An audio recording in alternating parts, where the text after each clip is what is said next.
There's an overwhelming amount of financial advice in the news and on social media. Who do you listen to? Are they looking out for what's best for you? How do you tune out the noise? In this podcast, trusted advisors Emily Agosto, CPA, and Amanda Vaught, JD, bring their extensive education and experience to delve into all aspects of personal finance. Emily and Amanda make topics like investing, taxes, and financial planning interesting and accessible. And they provide a framework to help you think through the plethora of financial advice and news out there. Are you ready to start making the best personal financial decisions for you? Welcome to Connecting the Dollars with Propel Financial Advisors. Okay. So welcome everyone. Today we're going to continue with our series on getting to know your financial advisor better. So today we have Danielle Woods. She's been an advisor for a long time. We'll get into that, and has a JD and a bachelor's degree, and is really smart and really knows her stuff and is all around great. So we want you to get to know her better. Says. Yeah. So, Danielle, could you just tell us briefly about your educational background and how you got started in the field? Sure. When I studied history in college, which I loved, and I had a couple minors, and it really wasn't until the end of my senior year I was trying to decide whether or not to go on with graduate school, and I was starting to kind of question whether or not my attitude would be welcome in academia. I'd heard some horror stories from some of my professors and that sort of thing, and I wasn't sure I wanted to do that. And I was in the school library with some classmates studying, and one of my classmates had I don't know, do you remember back then when you were doing like old tax returns or anything, they had that like really thin, like grainy paper that was super duper thin and had all the instructions on it. So she was doing an LSAT instructional book, like a practice test. And I asked her to let me see it. And I was like, oh, I could do this. And I decided that law school sounded like a good idea because I didn't see myself going on to graduate school. I knew I had to do something else. I couldn't do anything that I would want to do with just a bachelor's degree. So I decided to take a year off and apply for law school. And the point was that I wouldn't get bored, that there are a lot of different types of law to do. And if I wanted to work from home someday when I had kids, I could. And all of that has happened. So yeah, I pat my 22-year-old self on the back all the time. Yeah. And then how did you make the decision to start doing financial advising and stuff? I kind of fell into that one. I had a job in college, and it put me in contact with a lot of people in the community. And two of those people were Amanda's parents, Kathy and David Vaught. And Kathy said, "You look a little down today." And I said, "Oh, I've been putting off getting an internship because I've been really busy managing the deli where I worked at the time. And so like all of the internships are getting used up, and I'm not really sure what I'm going to do this year." And Kathy said, "Well, I'm a lawyer. Come talk to me about working for me." And so she and David had me in. They shared office space at the time. And David had just started a financial advisory firm 2 years before. And so they split my time. And from Kathy, I learned a lot about, she did divorce, bankruptcy, real estate, estate planning, which I liked. And then under David, I learned all of this. And so it just sort of worked out. Yeah, I think that gets into like my origin story. When I first met you was when you were working in that deli, and Yeah.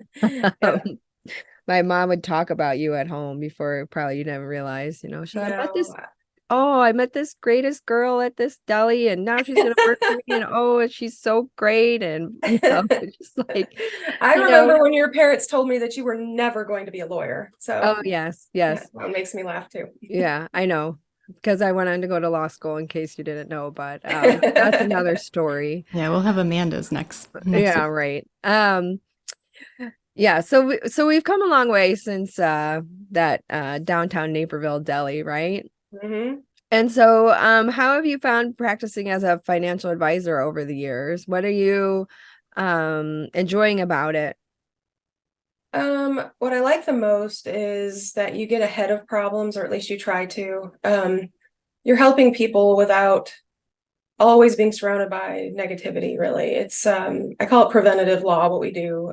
Estate planning, tax planning, financial planning, it's all trying to help people have a future and get ahead of any problems that would exist if they didn't do that planning. And I really like that part of it. I like that you get to know your clients. They invite you into their family and into their homes, and they tell you things they don't tell a lot of people. And I'm really humbled by all the trust that we're given. And, what we do is really complex. The rules and the laws and the opportunities are vast and over the heads of most regular people. And I find that very frustrating as a fellow US citizen. I don't think this stuff should be this hard. And so I like that we have the opportunity to work with people, many of whom wouldn't be able to find anybody like us to work for them. We're very different that way. Yeah, I do think that that's something that you really bring to the table, Danielle. Is like you're such a strong advocate for your clients, and you really get involved with their lives and really make a difference for a lot of people. So, I mean, personally, I find that as one of the rewarding aspects of it, and I feel like you really thrive on that too. So, yeah. Awesome. You want to jump in, Emily? Sure. Yeah, I agree with everything you said. Danielle's great to work with. And so, unless you have anything else you want to talk about professionally, let's move on to some of your other interests outside of work. Oh, there's a lot of those. Yeah. I don't know what you want me to start on. I mentioned that my undergrad was in history, and I think that's because I like to learn. And I feel like history is, I like studying people, not necessarily individuals like a psychology issue, more like a sociology. Like I'm very interested in how groups of human beings behave. So my minor was a lot like that. It was anthropology.